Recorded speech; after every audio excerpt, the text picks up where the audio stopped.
Salut à tous, c'est Audrey, j'espère que vous avez faim. Ce soir, je vous propose un velouté de potimarron rôti au four.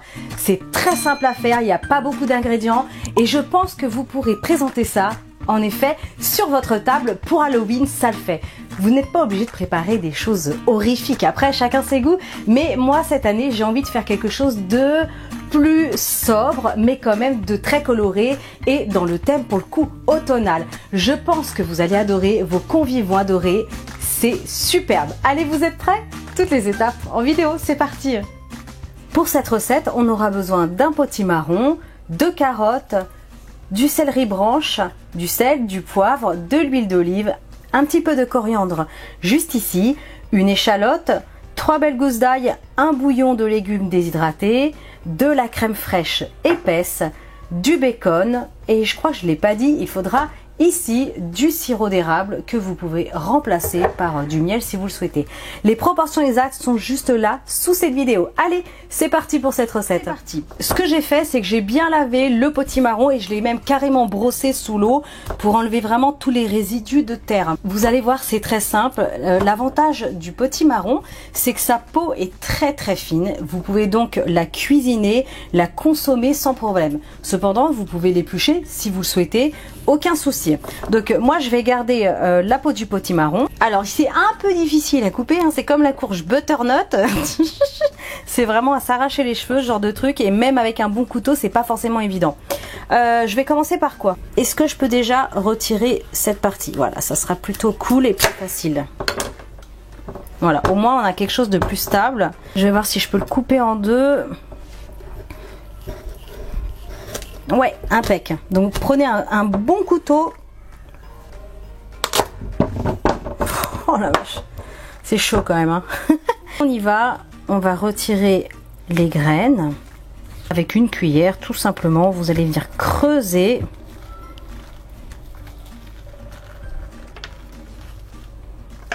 Hop là, je vais faire la même chose avec l'autre moitié. Alors vous m'avez réclamé pas mal de recettes de légumes, je suis trop contente parce que j'adore ça. Butternut, potimarron, vous pouvez faire ça aussi avec de la citrouille, hein, cette recette, sans problème. Alors moi j'aime moins la citrouille, le goût j'avoue que j'ai un peu plus de mal. Le potimarron j'aime bien parce que il a ce petit goût justement de châtaigne, de marron, et c'est trop bon.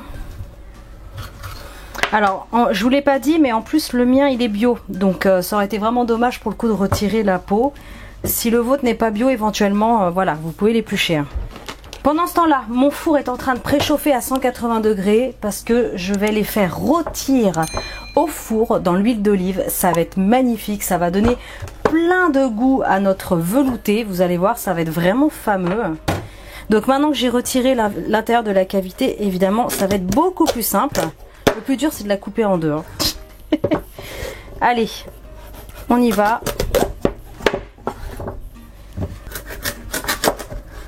Pas trop épaisse, pas trop fine, comme ça. Ça va être miam miam. On va se régaler.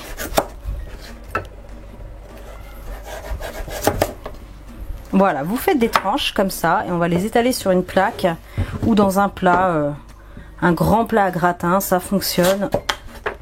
Allez, maintenant je vais prendre un grand plat. Vous prenez une plaque à pâtisserie chez vous si vous le souhaitez, un grand plat à gratin, peu importe. On va ajouter nos tranches de potimarron comme ça. Si elles se chevauchent un petit peu, c'est pas trop grave, hein. Vous allez voir de toute façon qu'elles vont vite compoter. Donc là, mon four, ça y est, il est arrivé à température 180 degrés. Je vous le rappelle à chaque fois, j'ai un four classique, j'ai absolument pas de chaleur tournante. Je connais pas encore ce type de four, donc désolé, à chaque fois vous me demandez, mais j'en ai pas. Donc four classique, vieux four en plus. 180 degrés, j'ai mis la grille à mi-hauteur, j'ai chauffé le haut et le bas en même temps. Donc voilà pour les petites infos. Ensuite, un petit peu d'huile d'olive, un bon petit filet, voilà, il faut vraiment que chaque tranche soit un petit peu arrosée d'huile d'olive. Ensuite, je vais saler légèrement.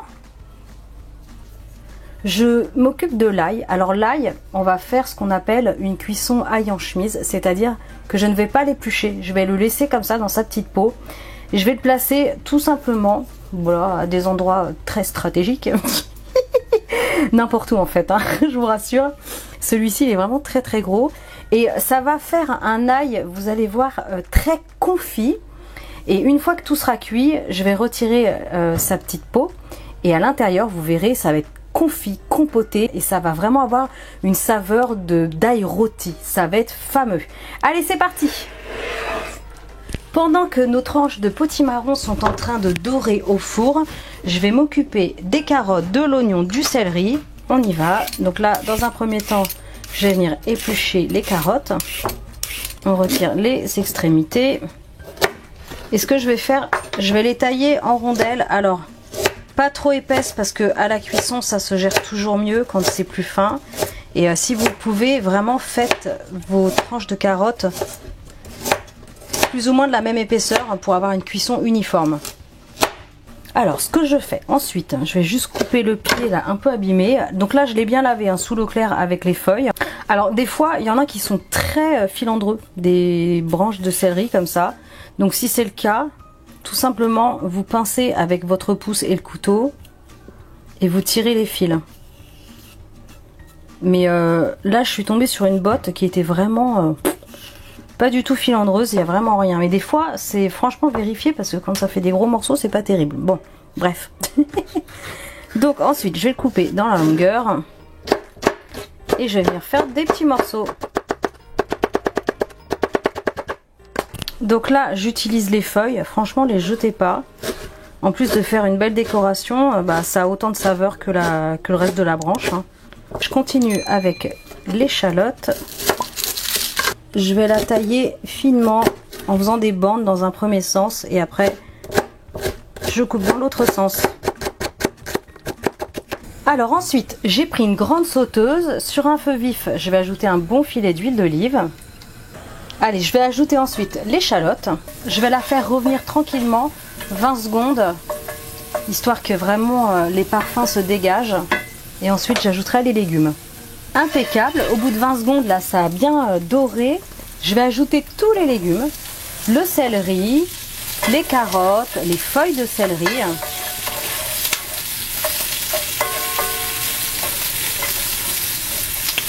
Voilà, et je vais baisser le feu. On va faire revenir ça tranquillement à couvert sur un petit feu vraiment doux moyen. Petite dizaine de minutes à peu près, je vous dirai exactement après. Si vous trouvez que ça va vraiment trop vite, n'hésitez pas à ajouter un petit peu d'eau pour aider à la cuisson. Ok, donc là, le potimarron, l'ail en chemise sont bien compotés. Vous vérifiez la cuisson, voilà, le couteau rentre sans problème dans le potimarron, c'est que c'est prêt. Faut que ce soit bien tendre. Ça a passé exactement 35 minutes au four, 180 degrés, c'est impeccable. Alors la petite poêlée ici, elle est prête. Pareil, faut que les carottes soient bien tendres. Et ça a pris à peu près 12 minutes tranquillement. Et j'ai rajouté un tout petit peu d'eau, voilà, pour accélérer un peu la cuisson. Donc vous pouvez faire pareil de votre côté. Alors ce que je vais faire, hop, je vais venir ajouter directement le potimarron avec la première poêlée. Avec le jus, l'huile d'olive, hein, allez-y. Donc attention, j'ai réservé l'ail en chemise. Alors attention de ne pas vous brûler, c'est la partie un peu délicate. Je vous montre. Regardez. Voilà. Il est tout compoté. Magnifique. Là, il y a une petite partie abîmée. Je vais l'enlever. Oh là là, ça va être superbe. Regardez. Il est rôti. Il a pris des couleurs. Et ça sent super bon. Hein. Donc je vais faire la même chose avec les autres. Je vais l'ajouter. Oh là là, regardez celui-là, il a bien compoté. Allez, je continue avec le bouillon. Alors moi, c'est un petit bouillon de cube comme ça, déshydraté. Vous pouvez l'utiliser directement en poudre si vous le souhaitez. Et encore mieux, si vous avez le temps, vous le faites maison. Et là, j'en avais pas d'avance. De temps en temps, je le fais. Ensuite, je vais ajouter de l'eau. Donc là, j'en suis à 1 litre. Je vais rallumer le feu. Pas de mesure précise sur l'eau parce que ça va dépendre de comment vous voulez que votre velouté soit. Donc plus ou moins liquide, crémeux, ça dépend vraiment. Donc pour l'instant, moi je vais mettre 1 litre. Je vais couvrir, je vais porter à ébullition, ensuite je baisserai le feu et je laisserai vraiment mijoter comme ça 5 petites minutes. Alors pendant que mon petit velouté termine de mijoter, je vais commencer à faire cuire le bacon. Alors je vais tout simplement les placer dans une grande poêle. Le bacon, vous en prenez autant que vous voulez, hein. C'est vraiment suivant votre gourmandise, vos envies. Pas vraiment de dose exacte, mais comptez au moins 2 tranches par personne. Et là, ce que je vais faire, c'est que je vais napper avec du sirop d'érable pour donner un bon petit goût sucré, caramélisé. Alors, le sirop d'érable que vous pouvez remplacer, comme je vous disais, par du miel, sans problème. Hop, je vais rajouter, j'en ai encore qui m'en reste. Et voilà. Pareil, hein, pas de dose exacte, comme vous voulez. Voilà, une recette que vous pouvez vraiment faire pour Halloween. Vous pouvez faire un menu très chic, hein, avec la soupe se velouter en entrée. Vous pouvez faire un thème totalement orangé. Après, vous servez une courge butternut rôti. Je vous avais mis la recette en ligne il y a pas si longtemps que ça. Avec les marrons, la châtaigne et tout, là, super bon avec le miel à la fin. Là. Vous pouvez faire vraiment des trucs sympas. Donc une fois qu'ils sont bien dorés, bien caramélisés, c'est impeccable. Je vais les réserver. Ils vont se durcir. Ça va être super bon. Regardez, oh là là là, ça va vite là. Allez, je vais éteindre le feu, ça va terminer sur les autres tranches. Voilà, on frotte comme ça, on enrobe bien. Impeccable, ça fait 5 minutes supplémentaires. Je vais couper le feu, hop. Et maintenant, il n'y a plus qu'à utiliser un mixeur plongeant. Si c'est pas grave, si vous n'avez pas de mixeur plongeant, vous pouvez placer tout ça dans votre robot ou dans un blender. Je vais ajouter le poivre maintenant que la cuisson est terminée. Je vais pouvoir assaisonner. Et goûter, parce que suivant les marques, les bouillons de légumes sont quand même assez salés. Donc goûter puis rectifier à ce moment-là. Ça manque un tout petit peu de sel pour ma part. Donc un petit peu de sel. Mixeur plongeant.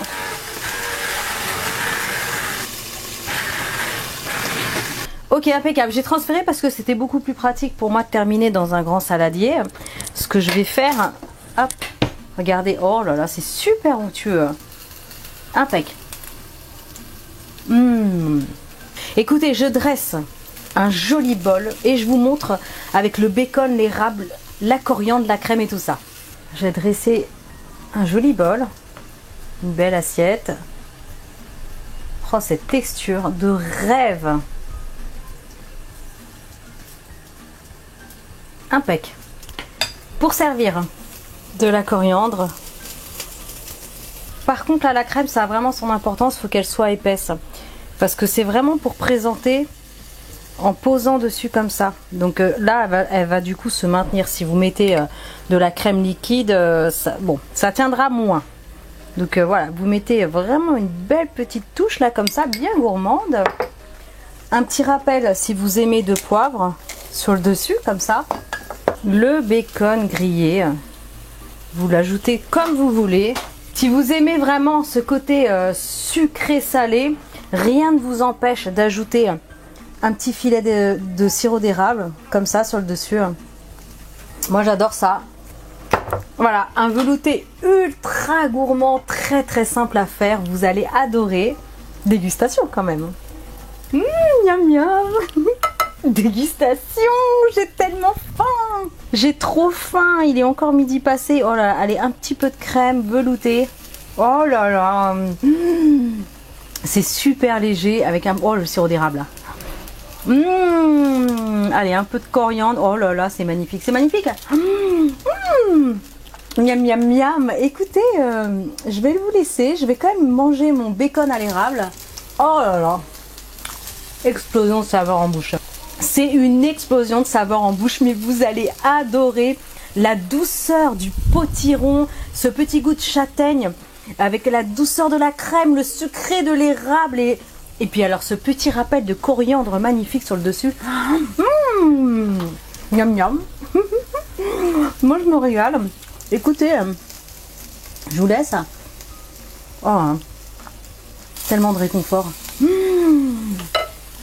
Foncez, foncez, foncez, faites cette recette à vos enfants. Faites-leur découvrir le potimarron, c'est sublime. Faites cette recette pour vous, pour votre chéri, votre femme, votre mari, votre cousin, cousine, frère ou soeur, je ne sais pas. Mais foncez, vous allez adorer. Partagez sur YouTube, c'est super important. Likez, commentez, bien sûr. Abonnez-vous à ma chaîne, c'est pas encore fait. Et moi, je vous dis à très bientôt pour des recettes super méga gourmandes. Ciao!